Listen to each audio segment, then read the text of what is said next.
Hello guys, कैसे हैं आप सब। आई होप आप सभी अच्छे होंगे। तो आज हम बात करेंगे पटवारी के एग्ज़ाम के बारे में। तो अब सिर्फ 40 दिन बचे हैं आपके पटवारी के एग्ज़ाम के लिए।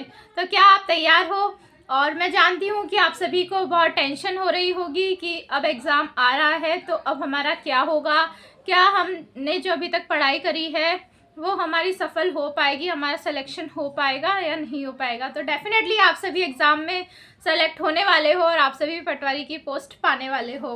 तो सबसे पहले मैं आपको बता दूं कि इन 40 दिनों में अब आपको सिर्फ रिवीजन करना है और बहुत सारे क्वेश्चंस लगाने हैं।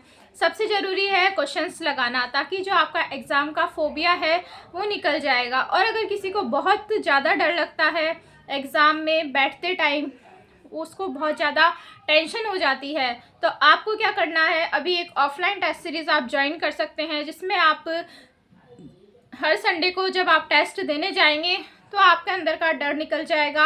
आपको उन 3 घंटों को कैसे मैनेज करना है वो आ जाएगा। और इसके अलावा अगर आप ऑनलाइन टेस्ट अभी तक लगा रहे हैं और आपका नंबर उसमें बढ़ नहीं पा रहे हैं, तो मेरा ये मानना है कि अब आप टेस्ट लगाने कम कर दें, क्योंकि जो एग्ज़ाम में नंबर नहीं आते हैं तो हमें बहुत ज़्यादा टेंशन हो जाती है और उस वजह से हमारे 1-2 दिन ख़राब हो जाते हैं। तो अब आपको क्या करना है, सिर्फ एक संडे को टेस्ट लगाना है, ज़्यादा टेस्ट नहीं लगाने हैं। और अगर उसमें भी आपको डर लग रहा है तो वो भी ना लगाएं। फिर आप क्या करें, उस टेस्ट को ऐसे ही अटेम्प्ट कर ले 2-4 क्वेश्चन लगा करके और फिर उसका सॉल्यूशन देख लें। और इसके साथ में आपको क्या करना है, पूरे हफ्ते अच्छे से रिवीजन करना है। कोशिश करें कि एक सब्जेक्ट को एक दिन में कंप्लीट करें। अगर आप एक सब्जेक्ट को 1 या 2 दिन में कंप्लीट कर लेंगे तो यकीन मानिए आप 4 से 5 बार रिवीजन इजीली कर सकते हैं। अब आपको सिर्फ यही करना है कि रिवीजन पे रिवीजन लगाने हैं। और जो अभी तक आपने हाईलाइट किया है, चीज़ों को शॉर्ट में लिखा है, जैसा कि मैं हमेशा बताती हुई आई हूँ कि आपको चीज़ों को हाईलाइट करना है, ऊपर इम्पॉर्टेंट टॉपिक्स को, पॉइंट्स को ऊपर लिखना है। तो ये सब अगर आपने किया है तो आपको सिर्फ अब उन चीज़ों को पढ़ना है, पूरे नोट्स को नहीं पढ़ना है। एक पेज पर जो 4-5 इम्पॉर्टेंट पॉइंट्स हैं सिर्फ उनको पढ़ना है। और फिर भी अगर आपको लगता है कि अगर मैं पूरा रजिस्टर खोलता हूँ तो पूरा रजिस्टर ही मुझे पढ़ना लगता है, तो आपको क्या करना है, एक छोटी सी नोटबुक लेनी है, पतली सी, ताकि आप उसको जब दोबारा पढ़ो तो आपको लगे कि हाँ ये तो बहुत छोटा सा है, ये तो मैं 1 घंटे में पढ़ सकता हूँ, ऐसा लगना चाहिए आपको।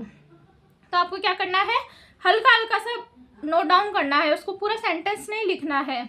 जैसे ये बावड़ी है, 84 खंभों की छतरी है बूंदी, 84 खंभों की छतरी शॉर्ट में लिखा, बूंदी लिख दिया। ऐसे शॉर्ट शॉर्ट में, जैसे एक पेज पर छतरी के नोट्स लिख दो, एक पर बावड़ी लिख दो। कहाँ जाएगा क्वेश्चन, आएगा तो यहीं से ही। और साथ में PYQ लगा लो दिशा के। ऐसा कर सकते हो आप कि 6 दिन रिवीजन करो, एक एक सब्जेक्ट, 3 सब्जेक्ट तो कर ही लोगे एक हफ्ते में, और फिर टेस्ट लगाओ और साथ में PYQ करो। और जो सब्जेक्ट आपका बिल्कुल कंप्लीट है उसके पहले PYQ कर लो और आपको पता चल जाए कैसे क्वेश्चन आते हैं। फिर एक बार रिवीजन कर लो। मैंने भी सिर्फ रिवीजन किया था, मुझे भी अपने ऊपर भरोसा नहीं था कि मेरा सिलेक्शन हो जाएगा। और इतनी ज़्यादा घबराहट होती थी जब मैं जयपुर में लोगों को देखती थी कि कितने ज़्यादा लोग पढ़ रहे हैं, कितने ज़्यादा लोग डेडिकेटेड हैं। आपसे बहुत ज़्यादा इंटेलिजेंट लोग होंगे, बस ज़रूरी नहीं है कि उनका सिलेक्शन हो और आपका नहीं हो सकता है कि उनका नहीं होगा और आपका हो जाएगा। क्योंकि जो बेसिक नॉलेज वाला ये पेपर होता है, तो आपको सिर्फ बेसिक नॉलेज चाहिए, आपको किसी भी सब्जेक्ट में PhD नहीं करनी है। तो कोई भी स्टूडेंट अगर आपके कोचिंग में आपके रूममेट है बहुत ज़्यादा इंटेलिजेंट है तो उससे डरना नहीं है, आपको अपने आप को काबिल बनाना है और सिर्फ एग्ज़ाम का निकल जाए इतना काबिल बनाना है। तो मैं बिल्कुल सही राय दे रही हूँ आपको कि सिर्फ रिवीजन करो 4 से 5 बार, और कैसे करना है वो भी मैंने बता दिया है, यही करना है। अब अगर आप अब 2 या 3 दिन में एक सब्जेक्ट को नहीं निपटाओगे तो रिवीजन करना थोड़ा सा मुश्किल हो जाएगा, और एक सब्जेक्ट को पढ़ते रहोगे तो दूसरे सब्जेक्ट छूटते जाएंगे। तो अब यही फंडा अपनाना है। और कैसे नहीं निकलेगा एग्ज़ाम, निकलना पड़ेगा उसे। आपके पास एक ही ऑप्शन है, एग्ज़ाम निकालना। सिर्फ ये सोचो दिन रात, कुछ नहीं करना, अब ना फ़ोन चलाना है, न किसी से बात करनी है, न किसी से नहीं करनी, खाना भी चावल बना के खा लो, और सिर्फ कोचिंग जाओ, लाइब्रेरी जाओ। और लाइब्रेरी अगर अभी तक ज्वाइन नहीं करी तो प्लीज़ 1 महीने के लिए कर लो। 1 महीना पूरा अपना दिन रात लाइब्रेरी में रहो, खाना खाने आओ, खाना खाओ, नहाओ, नहाना भी नहीं हो पाता कोई बात नहीं, पर पढ़ो। निकलेगा एग्ज़ाम, तुम्हारा ज़रूर निकलेगा। और सिर्फ रिवीजन और टेस्ट नहीं होता है, मत कर लगाओ टेस्ट। रिवीजन अगर तुमने कर लिया 4 से 5 बार, तुम्हारा एग्ज़ाम डेफिनेटली निकलेगा। और मैथ्स रीजनिंग को रगड़ लेना अच्छे से। मैथ्स रीजनिंग को साथ में क्या करना है, डेली एक सब्जेक्ट आपको पढ़ना है और मैथ्स रीजनिंग को 1 या 2 घंटे दे दो, बस हो जाएगा।